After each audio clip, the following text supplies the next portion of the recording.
Everyone take your Bibles, turn to John chapter 1. John chapter 1.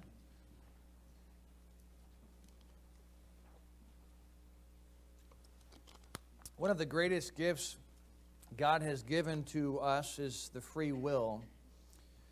The free will to do what we want, to do what we wish, to do what we decide to do.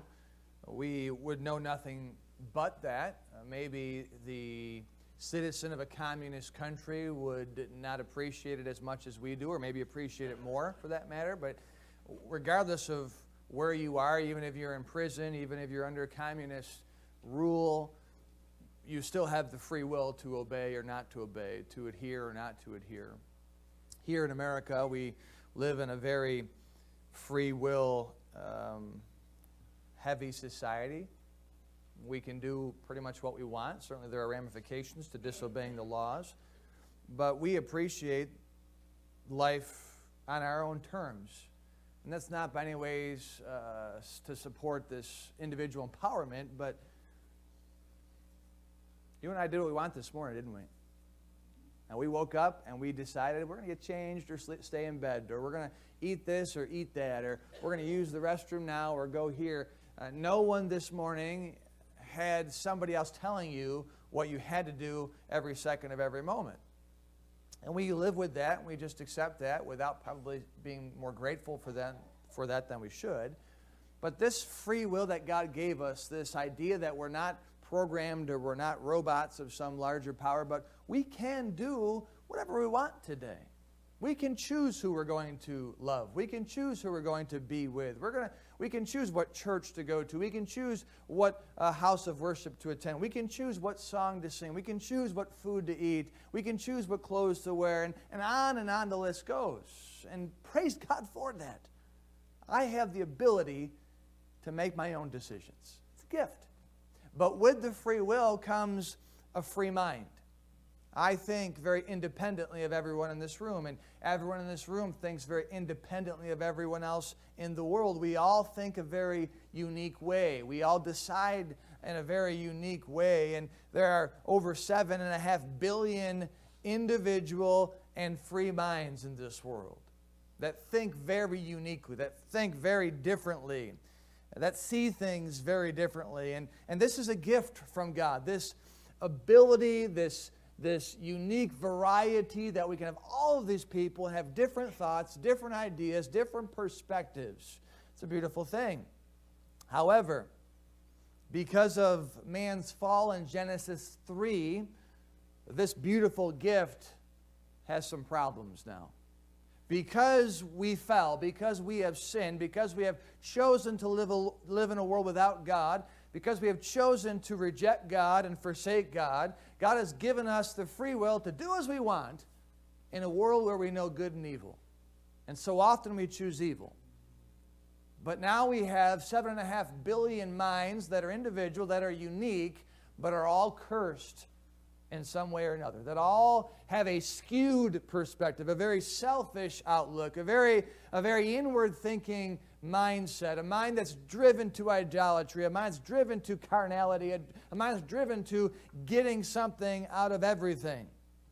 Because of the sin that reigns in our world, because of the sin that reigns in our lives, we don't all act appropriately. We don't all think appropriately.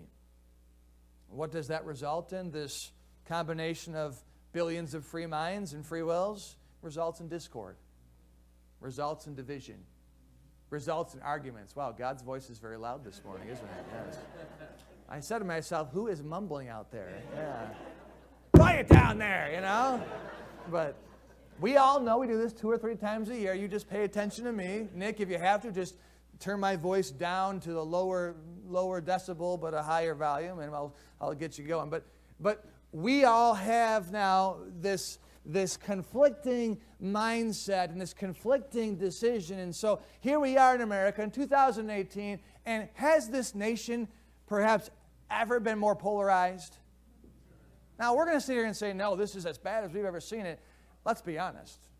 This is nothing new.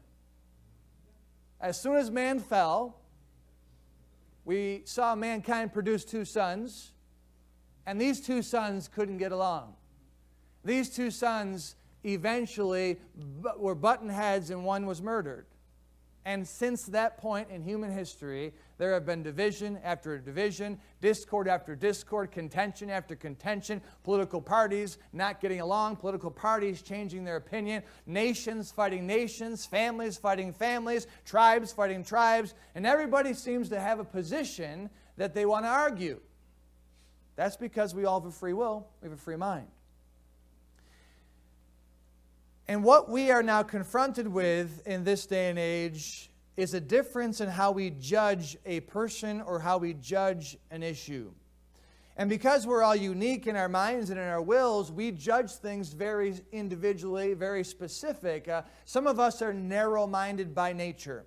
Some of us are very open-minded by nature. Some of us are harder on others and harder on issues, and some of us are easier going. We all just have this natural tendency. Have you noticed, Mom and Dad, if you have children, that some of your children are just uptight? Some of your children are really tough on their siblings, really tough on Mom and Dad, tough on their classmates. Some children in the same family are just easygoing. Whatever happens, happens. Whatever goes, goes. And that's because we're all so different. We're all so unique. We judge things very individually. Some because of DNA, some because of upbringing, some because of experience, some because of philosophical or religious beliefs, but we all judge very differently. And how we judge identifies us. If we judge the changing landscape of America conservatively, we're identified as conservatives. If we identify the changing landscape of America very liberally, very loosely, then we're identified as liberals. How we judge issues, how we judge people, that identifies us. And then that strongly impacts our relationships with people. It impacts how people treat us. It was funny, I'd only talked to a few adult Trinity strangers for any length of time. I was always with the church or with Pastor Brad and dealing with either the youth or his members there. But I did meet a couple of strangers on my own, and one of their first questions, once they knew I obviously wasn't from around there, was, how do you feel about your president? And I knew it wasn't a supportive question of our president. So I was careful because I wasn't looking for any trouble, but I told them how I felt about the president. How I judged our president, how I judged the political global landscape immediately identified me. My judgment identified me in the eyes of these Trinities. It's unavoidable. And as we continue our series on growing into Christ, I wonder what would Jesus do if he were in our world right now. I wonder how he would handle the heavily polarized debates that goes on, the very intense, emotionally intense disagreements that are going on. I wonder how would he handle that question, how do you feel about your president? In fact, the one Trinity followed that up with some very coarse language about how he felt about our president. How would Jesus have handled that situation? How would he have judged it? Well, to answer what would Jesus do today, we have to simply answer, what did Jesus do when he was here? I can tell you this much, even though you would think, you might assume that Jesus was very judgmental because of how polarizing he wasn't. You might think because he was so revolutionary in his ideas that he was so strongly opinionated. But let me read to you what he said in John chapter 12. He said, if any man hear my words and believe not, I judge him not. Stay in John chapter 1. I'm just reading John 12 to you. He says, if any man hears me but doesn't believe me, I judge him not. He said, for I came not to judge the world, but to save the world. He that rejecteth me and receiveth not my words, he hath one that judgeth him. The word that I have spoken, the same shall judge him in that last day. What Jesus was saying is, hey, I'm just here to deliver a message. If you believe me, fantastic. If you don't, hey, not my decision to judge you. You've got a judge coming. You're going to stand before God. He will judge you. I'm not in the judging business. I came here to save. In John 3:16, we're told that God so loved the world that he gave his only begotten Son, that whosoever believeth in him should not perish, but have everlasting life. The rest of that passage goes on to say, for God sent not his Son into the world to condemn the world, but that the world through him might be saved. See, Jesus didn't come down to judge. He didn't come down to condemn. He didn't come down to state his position on every person and on every issue. In fact, Jesus, although he was tough on the Pharisees, on the religious leadership, overall, Jesus Christ was very gentle when it came to judging. He taught this in Luke chapter 6. He said, "Be ye therefore merciful, as your Father also is merciful." He said, "Judge not, and ye shall not be judged. Condemn not, and ye shall not be condemned. Forgive, and ye shall be forgiven." So Jesus Christ, when he was here, generally avoided sitting in the judgment seat, choosing rather to relegate that, or rather give that to God, because he is the judge of all the earth. But Jesus understood that judgment was unavoidable, was a necessary part of this life. He understood we have to judge when driving a vehicle what to do. He understood that we have to judge when choosing a spouse, choosing a friend. He knows we have to judge when we are taking medication or choosing a doctor or choosing a treatment. He knows we need to judge when choosing a job. So he says in John 7:24, listen very carefully, he said, "Judge not according to appearance." Judge not based on what you can see, but judge righteous judgment. Now that phrase I'm going to say over and over this morning, because it's the job of a Christian to judge righteous judgment. When judgment is required, be careful not to judge based on what you can see. Do investigative work and judge on what you cannot see, so that you make sure you judge righteously. Judge rightly. Jesus avoided judgment in general, but he would be confronted with situations where he would have to judge. And when he judged, he made sure he judged righteously. When he taught, "Judge not lest ye be judged," he was referring to don't go out of your way to judge. Because we do have to judge people, do we not? If someone comes up to you and says, "Give me all your money," you need to judge. Is this guy someone you should give your money to, or someone you shouldn't give your money to? You do have to judge people, but Jesus was saying, hey, don't go sit down in the seat of judgment and become the judge of all the people in the world. Leave that to God. But if you're confronted with a situation, or you have to make a decision, then judge righteous judgment. There is a difference there. The old nature of the Christian and its unique mind always has an opinion, but it's not always righteous. On the contrary, the new nature of the Christian is the true mind of Christ, and it always has a righteous judgment. We all have an opinion. We all have an opinion on every issue and on every person, but that doesn't make it right by any means. But Jesus' opinion is always right. And you and I as Christians, we have two natures. We have the first birth, the second birth, the old nature, the new nature, born of man, born of God. The old nature, the first nature, that has this free will with this free mind to see things how it desires. That's not always right. In fact, it's often wrong. The new nature, the nature God puts into us, the nature we inherit from God Himself by believing in Jesus Christ, that is the mind of Christ. We have the mind of man and the mind of Christ. In my mind, I've got two people. I've got Kevin Kabel and Jesus Christ. I've got the first man, I've got the second man. The first man, Kevin Kabel, is often wrong. He has a lot of opinions, but they're not always right. The second mind, the second man, the mind of Christ, that's always right, 100% of the time. And when it comes to judgment, issues, or people, I have to set my mind aside and choose the mind of Christ, because that will be righteous judgment.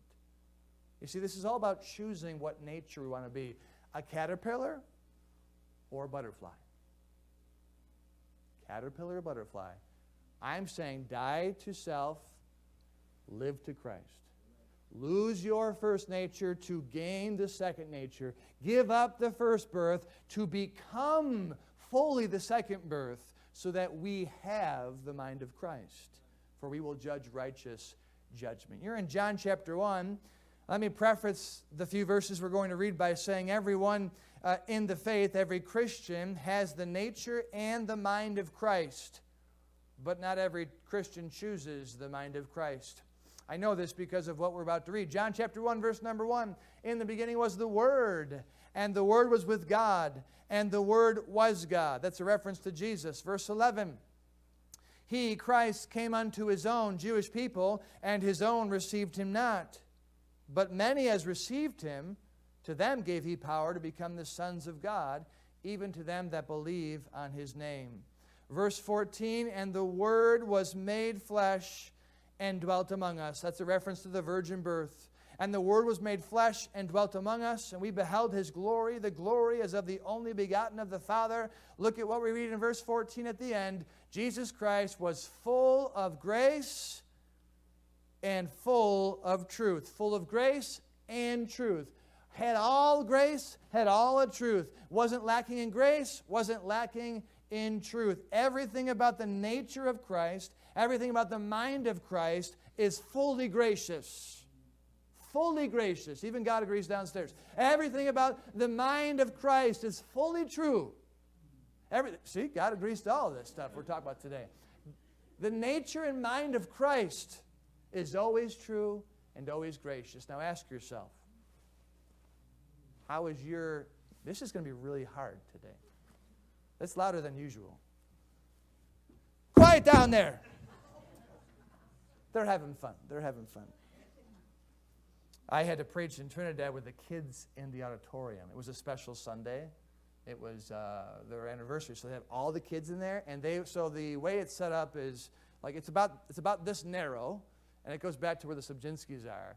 And then right here are the kids. They put them right next to me. Like all the kids. That was the shortest message I've ever preached. Yeah. It was so short it threw everybody off. Pastor Brad wasn't ready, and we got it done. So we'll be all right. But we're not going to, in fact, I've already determined we're not going through this whole message today. It's too important. Too important.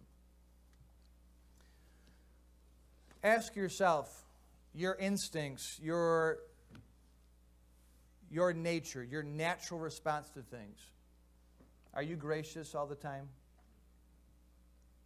Moms and dad, when your children disobey or when they do something wrong or they make a mistake even, they spill something, what is your first instinct? Is it full of grace? It's probably full of truth, right? The nature of Christ is full of truth and full of grace. He had and has this ability to be entirely truthful and entirely gracious. This is something that is unique to Christ and the nature of Christ because humanity lacks this. There are people who are incredibly gracious, but they often will compromise in their gracious judgment. For example, it may be on the topic of human sexuality. There are people who are very gracious on this confusing and polarizing issue, and they'll just say things like, well, you know, whatever goes for them works for them, and we just need to accept everybody for who they are. And they're very considerate, they're very loving, they're very gentle, they're very patient, they're very gracious. But in being gracious, they're missing out on the truth of God's Word. And then there are people who are by nature just to the book. They're black and white. They're full of truth. They'll take the Bible. They'll take maybe some science. They'll take maybe some history. And they'll be glad to tell you how they feel about it. And in the process, break all the bones in your body because they're so hard. They're so truth. You know, you hear somebody say, well, he just doesn't beat around the bush. I wish he would, because by the time he gets to the person he's talking to, he's hurting their feelings unnecessarily. Jesus was able to speak truth and speak it graciously. He was able to judge truthfully and judge graciously. We're going to read our text this morning, and then we're going to come back to it next week. It's just too important to rush through. Let's read in John chapter 8. Go over to John chapter 8.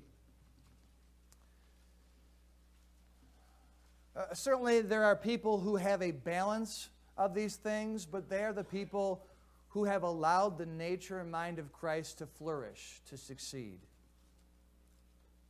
But most of us are either one or the other. We either need a stronger backbone or a gentler tongue. But you don't find somebody with both of those. You find somebody with a sharp tongue or a pretty weak backbone. John chapter 8, verse number 1. Jesus went unto the Mount of Olives, and early in the morning he came again into the temple, and all the people came unto him, and he sat down and taught them. And the scribes and Pharisees brought unto him a woman taken in adultery. And when they had set her in the midst, they say unto him, Master, this woman was taken in adultery in the very act. Now Moses in the law commanded us that such should be stoned. But what sayest thou? This they said, tempting him, that they might have to accuse him. But Jesus stooped down and with his finger wrote in the ground, as though he heard them not. So when they continued asking him, he lifted up himself and said unto them, He that is without sin among you, let him first cast a stone at her. And again he stooped down and wrote on the ground. And they which heard it, being convicted by their own conscience, went out one by one, beginning at the eldest, even unto the last. And Jesus was left alone. And the woman standing in the midst. And it says in verse 10, when Jesus had lifted up himself and saw none but the woman, he said unto her, Woman, where are those thine accusers? Hath no man condemned thee? She said, No man, Lord.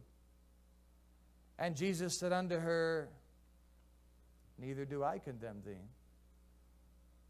Go and sin no more. This passage in John chapter 8 is a passage that every believer should know very well, should know all the details of the passage. By the time we're done next week, you should know why Jesus took the steps that he did. This is not just some brilliant attempt to make himself look gracious. What Jesus did in John chapter 8 was methodical. It was calculated. I will tell you next week we're going to have to go back into the Jewish law to see why Jesus stooped down on the ground and why he began to write some things that would eventually dismiss the accusers. I will tell you this much as a way of foreshadowing. Jesus could not have said justly and righteously to her, Neither do I condemn thee, had he not first dismissed the audience. By the Jewish law, Jesus could not have said, without being full of sin, Neither do I condemn thee, without dismissing the audience. But by dismissing the audience, Jesus could be full of grace. It's easy for him to be full of truth. The facts were all put out right in front of him. But to be full of grace, he had to do some work. And this passage shows our Savior. It shows his mind being full of truth. Go and sin no more. You committed adultery. That's a sin. We're not going to write that off. We're not going to make it easy for you. We're not going to condone that. Go and sin no more. That's truth, full of truth. He wasn't in any way making adultery less of a sin than what it was. He wasn't minimizing it. He wasn't belittling it. He wasn't marginalizing it. Go and sin no more. Adultery's not good, lady. But he did say, Neither do I condemn thee. You know what that is? That's a lot of grace. That's being gracious. That's telling a woman, hey, you did something you should not have done. But I'm not going to let one act, one deed, define the rest of your life. I'm not going to judge you for the rest of your life based on one thing you did wrong right now. I can be full of truth by telling you sin is sin. But I can be full of grace by telling you don't do it anymore. Because I'm not the judge of all the earth. I can judge righteous judgment. That's what Jesus was doing. That's the mindset of Christ. You and I, if we choose the mind of Christ, can do the same thing. We can take any given issue in our country, in our lives, in our families, in our marriages, in our children, at the workplace, in school, any issue. We can bring it before us. We can evaluate it from every angle, from every perspective. At the end of the day, we can call it what it is, be truthful, but still be gracious in the process. If there's anything that's missing in our society today, it's truth and grace. We have two sides on every issue now. And in many cases, both are not speaking truthfully. They're only speaking opinionatedly. They're only speaking passionately about what they believe is right. Well, who cares what you or I believe? What's true? What's not true? And in the process of this heated debate, we've lost the ability to be gracious. We've lost the ability to sit down and disagree and still be friends. Families are being torn apart because we don't know how to sit down and say what you did is wrong, but I'm not going to let that define the rest of our lives. Have you noticed that? Have you noticed how fragile relationships are? Have you noticed how difficult it is for two people or two families or two parties or two sides who can sit down and say, I don't see this the same way you do. But let's get to the bottom of it. Let's get to the truth of the matter. And in the process, let's not destroy each other. It's so difficult to do for us. Why? Because we're living in a society where me is always right. Where me, I, the inner person, I've got to be right. And if I'm not right, then I'll kill you to get rid of the counter argument, so I will be right. That's what we do. We don't have the ability to empower anyone else because that means we lose our power. Jesus Christ, full of grace, full of truth. Don't forget the order there. Not by coincidence. What's the order? John chapter 1, verse 14. Jesus Christ was full of grace and truth. You know what will help you with your disagreements? By starting out with grace and then transitioning to truth. What did Jesus do? What was the order he did? Neither do I condemn thee. Grace first, go and sin no more. Truth second. What's he doing? He's building a platform in which he actually will be heard. If you tell somebody you're a worthless piece of garbage, if you start with that, they don't really care about you saying, but we can make you into a beautiful piece of garbage. I mean, that's one thing political leaders need to stop doing. Stop attacking first. You are not winning the other side over by attacking first. You got to start with grace.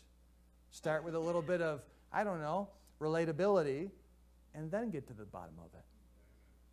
So it's hard for us in the flesh. You're sitting there and saying, I don't know if I can do that. You're right, you can't. We're too emotionally charged. In the flesh, we're going to struggle with this beautiful balance of truth and grace and truth.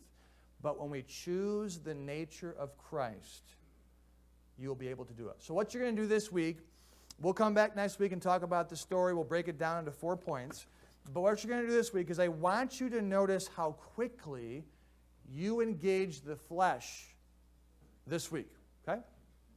So ladies, when you aren't happy, your husband's not home on time, or your husband forgot something, or your husband overlooked something, I want you to think how quickly you go to truth.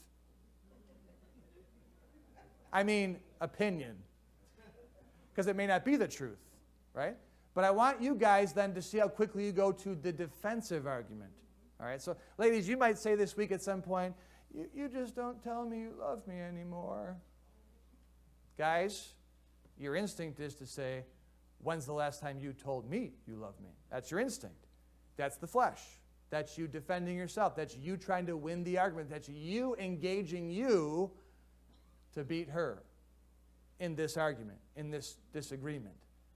Jesus Christ in our text says nothing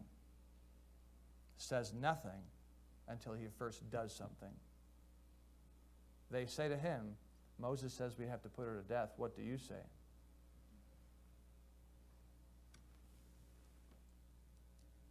He wrote in the sand. He doesn't engage the mouth. See how quickly you engage your mouth in an issue that's polarizing or emotional or difficult. The mind of Christ, the nature of Christ, is to take a big step back, breathe, think, survey the issue, calculate what you're going to say and what you're going to do, and make sure it's full of truth, full of grace. Hey, guys, if you haven't told your wife that you love her in a long time, then she's being true. If you told her that morning, then she's not being true. But there's a way to get her to see that. But most likely she's true. So how are you going to be gracious in your response? That's the issue. We were just talking to our children not too long ago, helping them see how quickly we all are to defend ourselves. We all do it. The goal this week is to take the mind of Christ. There's no need to defend yourself. The world is not about you. The world is about truth and grace, grace and truth. Let's stand and have a word of prayer.